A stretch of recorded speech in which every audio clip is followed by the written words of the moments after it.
Howdy folks, welcome back to the Steampunk Desperado channel.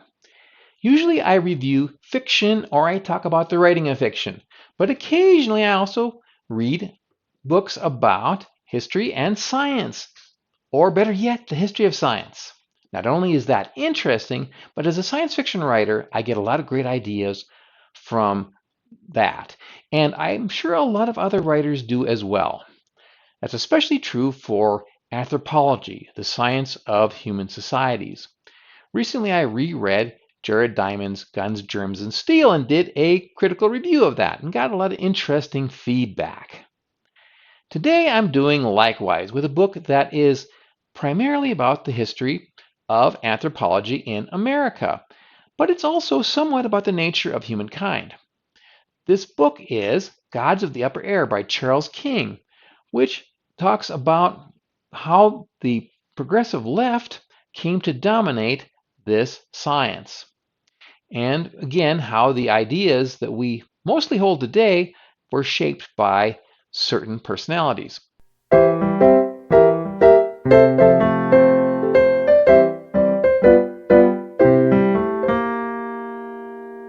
If you're talking about influential figures in modern anthropology, one name pops up again and again: Franz Boas.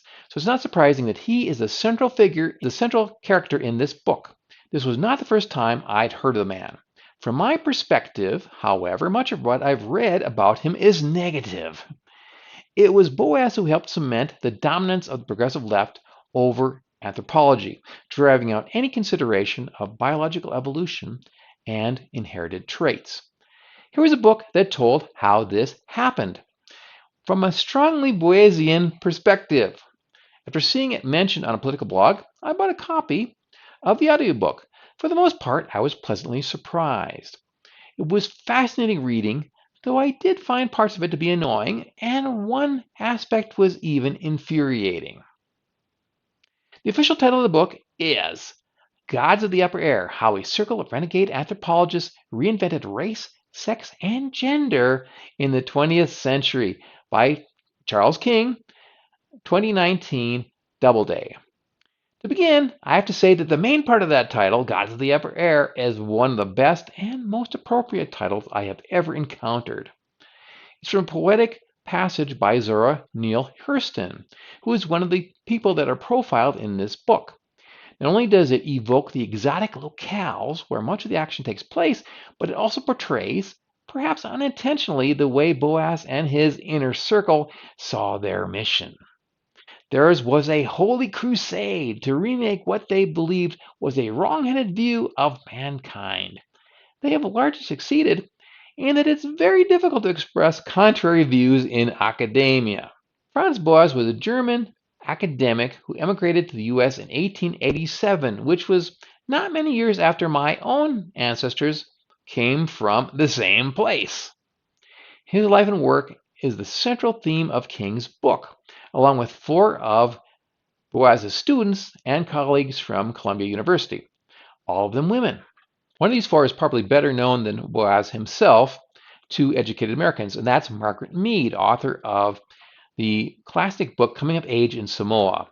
The others include New York-born Ruth Fulton Benedict, Ella DeLauria, who was a Native American academic researcher and activist from South Dakota, and Zora Neale Hurston, who was a prominent member of the Harlem Renaissance. Probably better known for her literary works than her anthropological research, but she did do both. The author skillfully weaves these five biographies together, starting, of course, with Boas. He is fairly frank about their character flaws, including in the case of Boas, his unintended exploitation of some of the natives that he was working with. These stories definitely held my interest and were very evocative of the times, starting from the late 1800s, but mostly coming through the first half of the 20th century. I found myself sympathizing with all of these characters, even while disagreeing with much of what they believed. This is the first book I've ever read by King, who is a political science professor at Georgetown University and a prolific author. I must admit that he is a talented writer. Now for the negative part.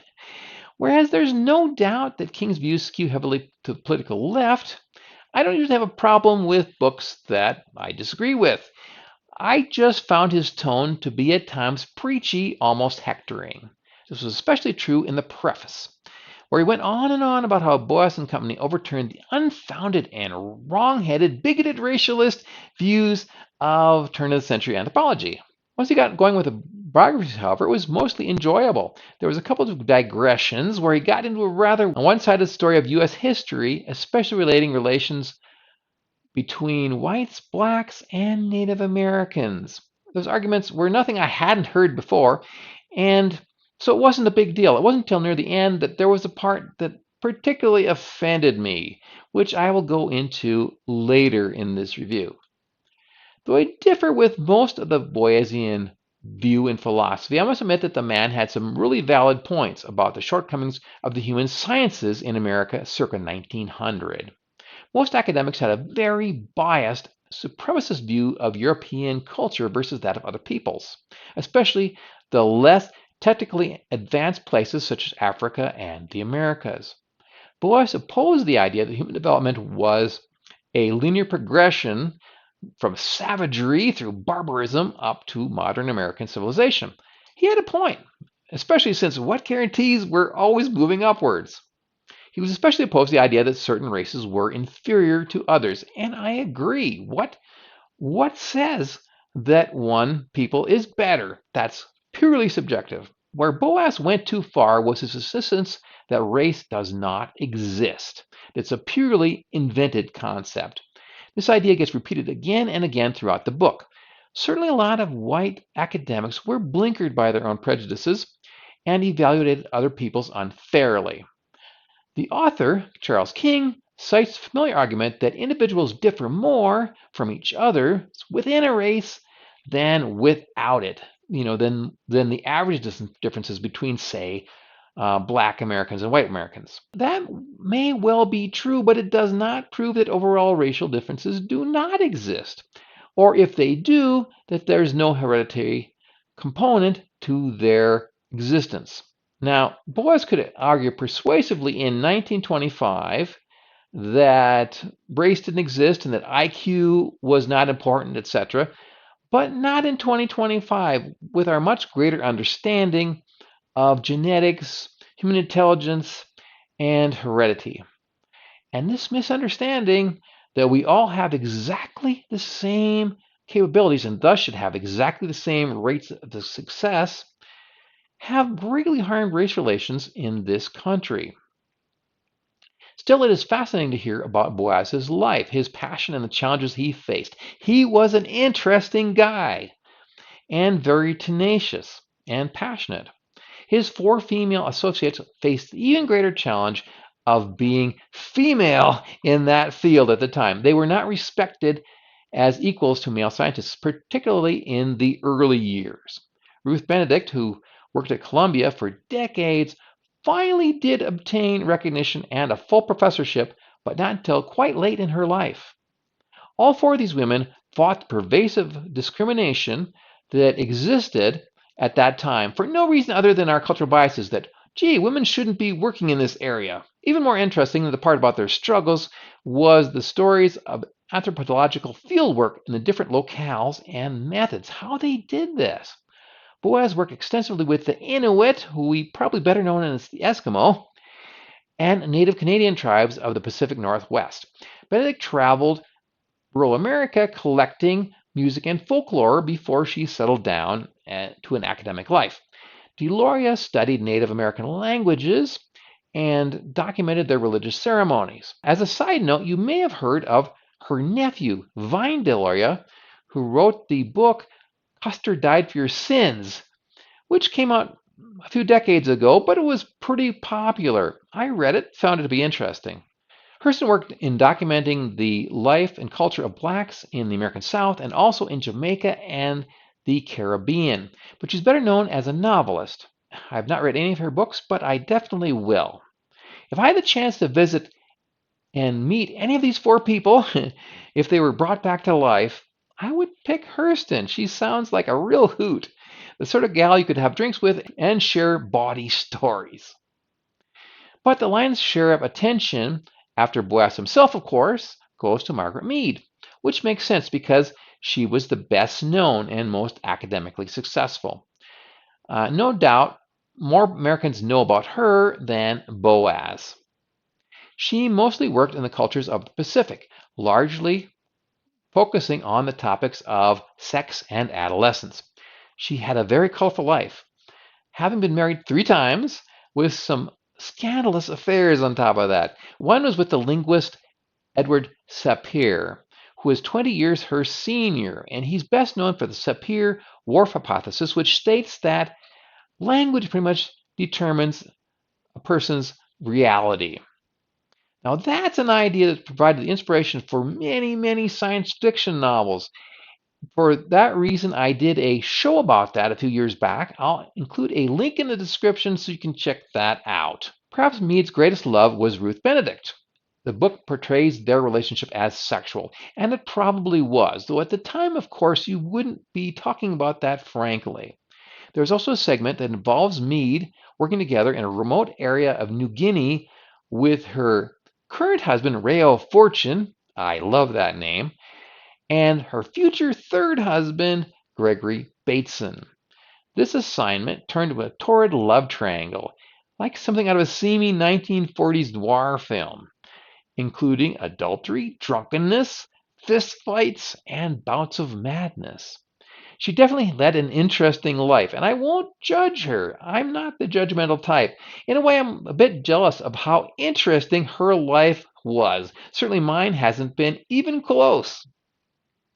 One aspect of the book I strongly disliked was the demonization of Boas's scientific opponents, with the author making familiar tirades against eugenics and race science. Since Boas was Jewish, he was naturally alarmed and outraged by what was happening back in the Third Reich, which had taken over his homeland. But King's editorial comments, rather than crediting Americans for fighting against Hitler, actually blame American society and our eugenic researchers for inspiring Nazism. He cites a quote from Mein Kampf, where Hitler admires America's Jim Crow laws. I too have read this book, and there was very little about America in it. Mostly it was about the people he hated and what he wanted to do to them. As for eugenics, it was a scientific and political craze that was not limited to America. And the problem was that they were doing things against people's will, involuntarily sterilizing people, and that is wrong. Though I have no doubt that the Nazis could have found any rationalization they wished for their extermination programs. There was definitely no one thing that brought Hitler to power, but that's a topic that's way too complicated for any one video and something I will probably never bother to try to address. It's out of my league. But if I did, I'd say that what about the mass murders committed by the USSR and other communist nations? Could the blank slate notions of the Boasians have inspired the Bolsheviks with the idea that they're going to remake human society by force? And what about our society's modern belief in Boasian cultural relativity? The notion that all cultures are of equal validity and that we should never judge, even when, for example, they treat women harshly or they execute gays. I'd also argue that this idea has provoked a mass uncontrolled immigration that's been a disaster for this country and especially for Western Europe. Tolerance is good, understanding is essential, but you can sometimes take a good thing too far. All that aside, if you are interested in history, the history of anthropology in particular, I highly recommend this book. If you know nothing at all, though, about anthropology, it's a rather biased and misleading introduction, and you should really read further. If you're interested, I will review one or two other books to provide a more balanced view. In particular, I'm interested in other viewpoints on cultural relativity. Can we really not judge, or should we perhaps do so? You'll have to make up your own mind. As we like to say in the computer business, your mileage may vary. This has been my review of Gods of the Upper Air by Charles King, a rather interesting history of American anthropology. Please let me know what you think about it in the comments below. please like and subscribe and hit that bell icon for notifications of further videos. If you're interested in stories of strong female academics, as this book had, my own fiction has a character called Professor Ione D. These books, which I wrote together with my wife, that are available on Amazon. I'll provide the links in the description. There are 2 Professor Ione D stories already out there, and I'm working on a 3rd. For now, this is Steampunk Desperado saying adios amigos from the Steampunk Desperado channel, where the past meets the future and the present is extraordinary.